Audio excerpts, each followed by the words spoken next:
dahil day off ngayon ni Nining, inaya ko siya na pumunta kami dun sa tindahan ni Tito at ni Tita at wala naman kaming ginagawa dito sa bahay. Pagkagising namin ng mga launa ng hapon, nag-asikaso lang kami para magtanghalian at pagkatapos namin magtanghalian, sinabihan ko si Nining na mauna na siya maligo at dahil nga may mga ginagawa pa ako at sa mga oras nga na to is alas 3 na to ng hapon at magmamadali nga kami ni Nining dahil nga baka traffic na naman. At sakto nga pagbaba namin ng bahay, wala pang traffic. Naku, pag traffic kasi maglalakad na naman kami. At bali mga 2 minutes nga lang yung pag-aantay namin ng tricycle at nakasakay naman kami agad. At dahil nga walang traffic, grabe si kuya magpatakbo. Feeling niya ba wala siyang karga? Feeling ko sa kanya yung daan kaya natatawa na lang kami ni Nining sa loob ng tricycle. At dahil nga merong isinakay si kuya, lumipat si Nining sa back ride dahil nga may kasama itong bata. At nung nasa palengke na nga kami, bumaba na kami at isang sakay pa kami papunta doon kina Tita. At bali dito pala kami bumaba ni Nining sa palengke ng Lawang Bato at dito rin kami sasakay ng e-trike. At pagkadating nga namin sa terminal ng e-trike, nakasakay naman kami agad pero maya-maya pinalipat kami sa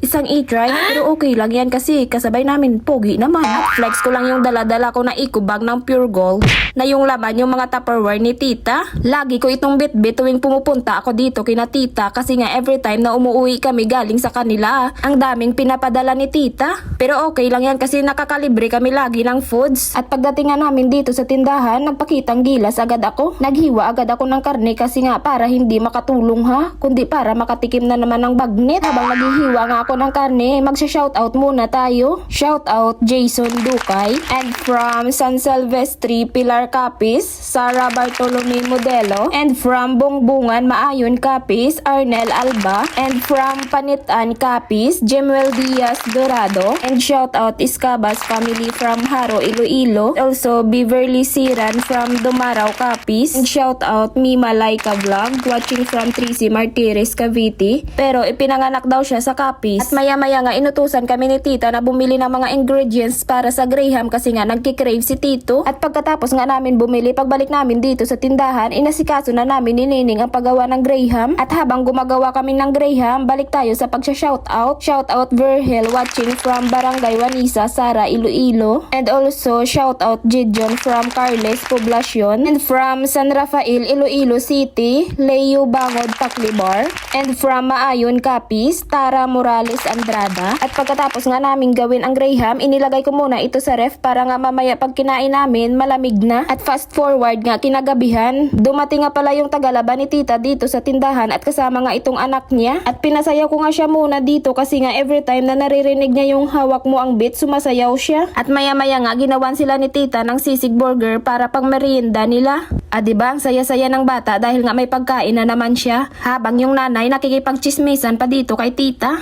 Mari, alam mo ba si Maria ganito ganyan? Grabe talaga si Maria. Hindi talaga ako makapaniwala na ganyan si Maria. Grabe. Charis.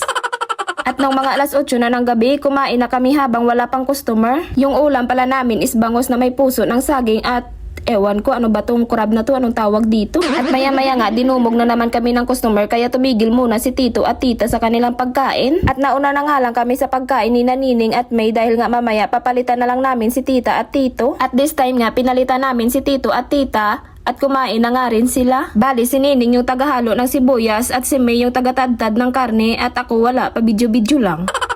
At maya-maya nga inumpisahan na namin sa pagluto ng sisig burger para pang merienda namin. At dito nga pinaslice ko na kay Nining ang cheese pero maya-maya may mga customer na naman. Kaya inuna muna namin yung mga customer, niluto muna namin yung mga order nila. At nung wala na nga ang mga customer, niluto agad namin itong sisig burger overload na pang merienda namin. Diba kakakain lang namin, merienda agad yung sa isip namin. Grabe kasi guys, sulit na sulit yung sisig burger overload ni na Tita. Kahit di ka na nga mag-rice, talagang mabubusog ka nito. At nung mga alas 10 na nga ng gabi, nag-ayos at naglinis na kami ng mga dapat linisin kasi nga mag-close na kami. O siya, hanggang dito na lang muna. Salamat sa panunood.